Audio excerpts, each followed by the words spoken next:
how wide that clearance was? No, I'm not going to get into that, and I'm not going to speak for how he came to make this decision. We have a process. We're going to stay on that process. Thanks, Karine. Thanks, Admiral. The Kremlin spokesman said today that the bringing up this issue of the Russian anti-satellite capability is a ploy by the White House to pressure Republicans in Congress to pass the supplemental and get aid to Ukraine. What's your reaction to that claim? Bullocks. Just one more thing, if I may. Thank you for that answer. Last night, the leaders of Australia, Canada, and New Zealand issued a statement warning Israel against any offensive in Rafah, saying it could be devastating and catastrophic. These are some of the closest U.S. allies and part of the Five Eyes group, obviously. Can you tell us why the United States thinks differently to them and still feels that it's possible that Israel can offer that may be able to offer a credible plan for an offensive that can protect civilians? I don't see a whole heck of a lot of gap between what they've been saying and what we've been saying. I mean, I can't speak for them. I can just tell you that we continue to believe that under the current circumstances, without a credible plan, as the president said, to account for the more than 1 million Palestinians that are down in Rafah, make sure that they have a place where they can be safe and secure and out of harm's way. Without that credible plan, a major operation in Rafah would be a disaster. We agree with that. And we're continuing to talk to our Israeli counterparts about what that plan might look like. John, thank you. Going back to what you were saying to Peter about satellites, life as we know it revolves around satellites, and it sounds like something would be greatly impacted or even gravely if these satellites were attacked.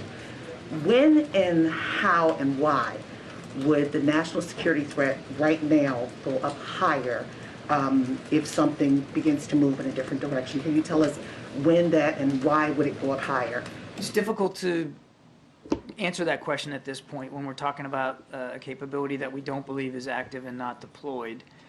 We will engage directly. We plan to engage directly with the Russians about this, and as well as allies and partners. And as I said, we'll continue to work through what our next steps and our approaches might be.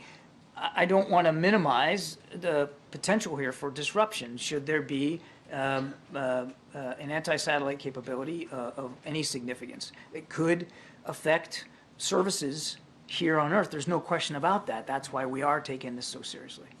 And lastly, as we're dealing with this and looking at the complicated relationship that the United States has had with Russia, and you say you're going to go into conversations, do you really trust Russia when it comes to the satellite?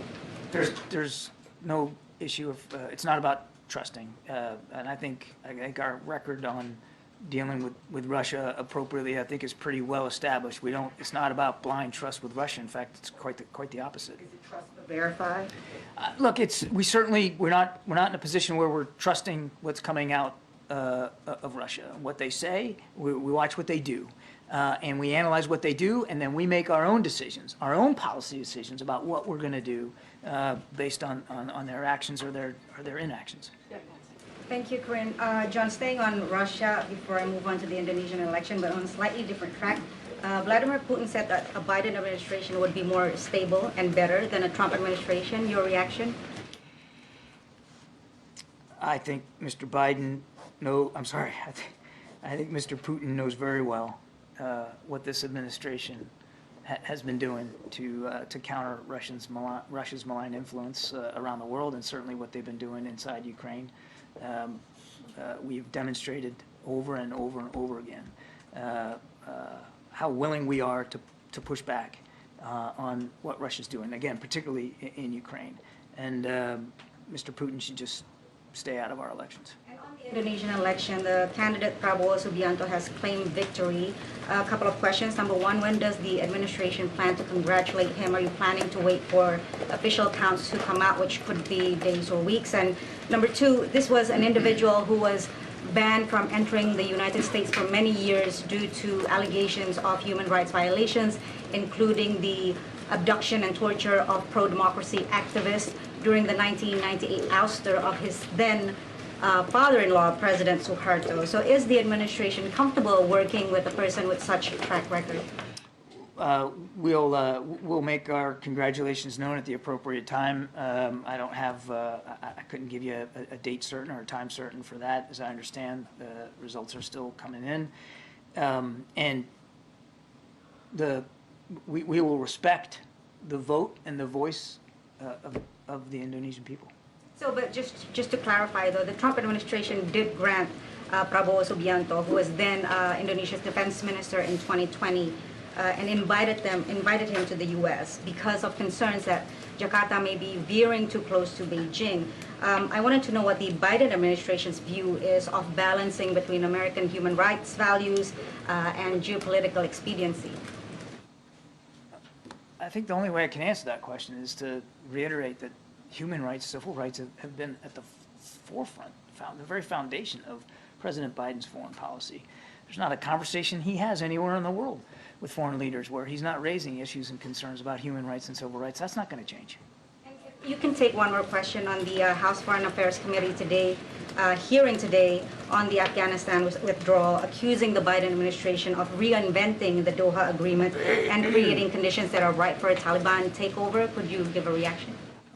We have talked and briefed at great length about the situation we found ourselves in when we came into office, and a Doha agreement that was agreed to by the previous administration. I would point you to every public comment and testimony that we have done before. I don't think I need to relitigate that.